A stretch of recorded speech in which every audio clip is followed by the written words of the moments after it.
میں نے اس ہی آنکھوں سے یہاں پر سنا ہے اور یہاں پر دیکھا ہے کہ اچھے عزت دار گھرانے رب محمد کی قسم انہی تعویذات کی وجہ سے تباہ ہوئے ہیں، انہی تعویذات کی وجہ سے گھر سے نکل گئی ہیں، ماں باپ کا خیال نہیں کیا ہے، اپنے یار عشق کی وجہ سے جو ہے نا گھر انہوں نے چھوڑ دیا، انہوں نے تعویذ لکھا اور تعویذ کا اتنا طاقت کہ اپنے پیچھے بلایا۔ نحمدہ ونصلی علی رسولہ الکریم، اما بعد فاعوذ باللہ من الشیطان الرجیم، بسم اللہ الرحمن الرحیم، السلام علیکم ورحمۃ اللہ وبرکاتہ۔ امید کرتا ہوں کہ سب بھائی اور بہن خیریت سے ہوں گے اور بعافیت ہوں گے، اور جہاں بھی ہوں گے اللہ جل شانہ سب کو خوش رکھے اور آباد رکھے۔ آج کی اس ویڈیو میں ایک زبردست اور نایاب چیز، یہ آپ لوگوں نے نہ پڑھنا ہے نہ سننا ہے، صرف اس کا پرنٹ نکلوا کے آپ لوگوں نے اپنے گھر میں، مکان میں اور دکان میں جہاں پر آپ کو ضرورت ہوگی وہاں پر یہ آپ لوگوں نے لگا لینا ہے۔ اچھا، ان کا لگانے کا فائدہ کیا ہے وہ آپ سن لیں، اور اس کے علاوہ اگر آپ ان کو ایک مرتبہ پڑھ لیتے ہو، زیادہ نہیں، صرف ایک مرتبہ، تو یہ صرف ایک مرتبہ پڑھنے سے دنیا کا ہر مسئلہ اسی وقت اور دنیا کا ہر کام اسی وقت ہو جائے گا۔ اچھا، دنیا کا ہر کام کس طرح ہوگا اس وقت؟ ناممکن چیز آپ کے لیے اگر کوئی ناممکن ہو وہ بھی ممکن ہو جائے گا۔ لیکن یہاں پر ایک مسئلہ میں آپ لوگوں کو کل کی بتا دیتا ہوں، آپ ایک واقعہ پہلے سن لیں۔ ایک مدرسے میں جنات تھے اور بہت ہی انتہائی شریر قسم کے جنات تھے، اور مسجد والوں کا، مدرسے والوں کا، طالب علموں کا جینا حرام کر کے رکھا ہوا تھا، اور اساتذہ کرام اگر کوئی رات کو سوتا نا تو ان کا چرپائی اٹھا کے باہر کھیتوں میں پھینک کے آتے۔ اب اگر کوئی استاد مدرسے میں سوئے ہوا ہے تو وہ صبح اٹھ کے ان کا چرپائی کھیت میں ہوتی تھی، تو بہت اچھے اور بہت قابل عامل لوگوں کو انہوں نے بلایا، دم بھی کیا، حاضرات بھی کی، بہت کچھ کیا، لیکن جب رات ہوتی تھی پھر وہی مسئلہ، یعنی کسی بھی طرح کا وہ مسئلہ حل نہ ہوا۔ اب بہت لوگوں کے پیچھے، مطلب اگر کوئی تعویذ کرتا ہے نا تو تعویذ کس طرح کام کرتا ہے۔ اب ایک بہن نے مجھ سے کہا کہ 10 سال ہوئے ہیں، افغانستان سے اس نے کنٹیکٹ کیا ہے، وہ بات سن رہی ہوگی کہ 10 سال ہو گئے، 10 سال میں نے اپنے ماں باپ کو راضی نہیں کیا، تو یہ کاغذ اور یہ لکھائی کیا راضی کر لے گا؟ تو ان کے جواب میں نے یہ کہا کہ قرآن مجید کاغذ ہے، ان کے اوپر لکھائی ہے،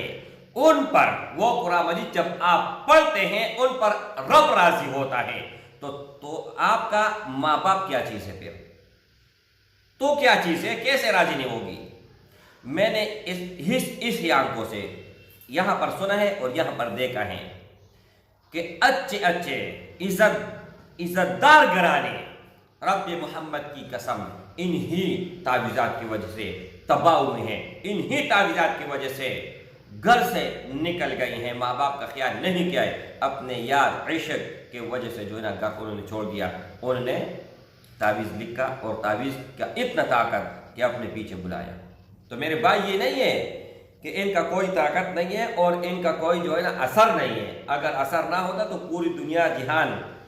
ان کے پیچھے لگتا۔ اب دنیا میں دیکھو 80%، چاہے مسلمان ہو چاہے کافر ہو، کافر میں ہندو، عیسائی، یہودی، کوئی بھی غیر مذہب، مطلب جس نے ایمان نہیں لایا ہے نا، جو مسلمان نہیں ہے، وہ سب کے سب کافر ہیں، وہ بھی ان کے پیچھے لگے ہوئے ہیں۔ آپ دیکھیں نا 80% لوگ، تو اس میں اگر حقیقت نہ ہوتی تو لوگ پاگل ان کے پیچھے جاتے۔ اور آج کے دور اتنا ماڈرن زمانہ، اور اس زمانے میں لوگ اس کے پیچھے ہیں، تو کوئی وجہ ہوگی نا، کوئی اثر تو ہوگی نا۔ یہاں تک سائنسدانوں نے کہا ہے کہ کوئی بھی ہم منہ سے لفظ نکالتے ہیں، کوئی بھی بات کرتے ہیں، وہ ہوا نکلتی ہے نا تو وہ پورے جہان میں وہ گھومتی ہیں، وہ ختم نہیں ہوتی۔ تو اب وہ سائنسدان کی بات دیکھو اور یہاں پر یہ بات دیکھو، میں بہت زیادہ تفصیل میں کیا۔ اچھا میرے بھائیوں، اگر آپ کے گھر میں آسیب ہیں، جنات ہیں، لڑائی ہے، جھگڑا ہے، برکت نہیں ہے، تو یہ ابو دجانہ رضی اللہ تعالی عنہ سے روایت ہے، انہوں نے نبی کریم صلی اللہ علیہ وسلم سے یہ روایت کی ہیں۔ ایک جگہ جنات تھے، وہ نہیں جا رہے تھے، تو یہ محبوب رسول اللہ صلی اللہ علیہ وسلم کا زبانی انہوں نے یہ لکھا ہوا ہے، انہوں نے بتایا ہے اور کاتب نے لکھا ہوا ہے، ٹھیک ہے۔ تو یہ خط، یہ نبی کریم صلی اللہ علیہ وسلم کے خط مبارک ہیں، یہ انہوں نے لکھا، اور جہاں پر جنات نہیں جا رہے تھے تو وہاں پر انہوں نے لگایا، تو وہاں پر گئے۔ اور جو مدرسے کا مسئلہ تھا وہ بھی ایک عامل آیا، انہوں نے دیکھا کہ یہاں پر جو ہے نا بہت بڑی بڑی بلائیں ہیں، انہوں نے بھی اس کا پرنٹ نکال کے نا دیوار پر لٹکایا۔ وہ دن اور آج دن ان کے مدرسے میں کوئی جن وغیرہ نہیں ہے۔ تو جہاں پر یہ ہوگی نا، اس کا بہت لوگ نیم رکھتے ہیں تہدی نامہ، ٹھیک ہے، مبارکہ۔ تو نبی کریم صلی اللہ علیہ وسلم کا خط مبارک آپ گوگل میں بولے، سرچ کر لے، تو وہ بھی آپ لوگوں کے سامنے مکمل آ جائے گا، ٹھیک ہے۔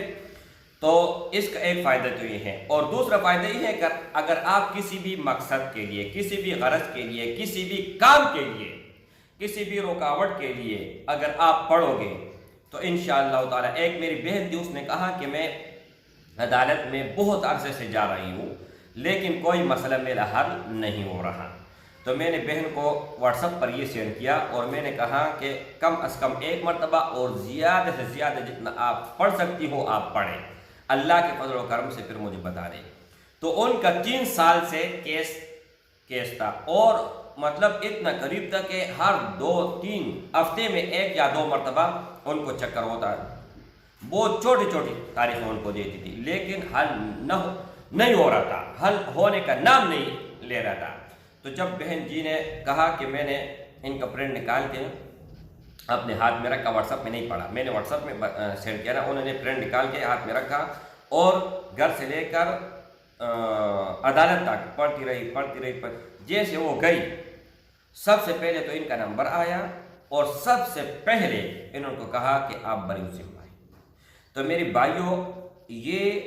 الفاظ نبی کریم صلی اللہ علیہ وآلہ وسلم کی ہے۔ جس طرح میں آپ سے مخاطب ہوں، میں بات کر رہا ہوں، آپ سن رہے ہیں، اسی طرح یہ کلام نبی کریم صلی اللہ علیہ وآلہ وسلم مبارکہ کی ہے۔ تو میرے بھائیوں، 2 طریقے ہیں، اور دونوں طریقے میں نے آپ کو بتا دیے ہیں، اور یہ سکین میں لگا دیتا ہوں، اور آپ ان کو پرنٹ نکلوائیں، اور ہر کسی کو اجازت عام ہے اور خاص ہے، ٹھیک ہے۔ یہ واٹس ایپ میں اور کمنٹ بک میں نہ بتائیں کہ ہمیں اجازت دے، جب نبی کریم صلی اللہ علیہ وسلم نے اس کی اجازت دی ہے تو میں کون ہوتا ہوں؟ کوئی نہ کوئی ایسی چیز ہے کہ وہ بغیر اجازت کی بھی آپ دے سکتے ہیں۔ اب اس کی اجازت کوئی مطلب نہیں ہے، اس کا کوئی اجازت نہیں ہے، ہر کوئی اس سے جو ہے فائدہ اٹھا سکتے ہیں، لیکن کوئی نہ کوئی عملیات اس طرح ہوتے ہیں کہ ان کا اجازت لینا فرض ہوتا ہے۔ السلام علیکم ورحمۃ اللہ۔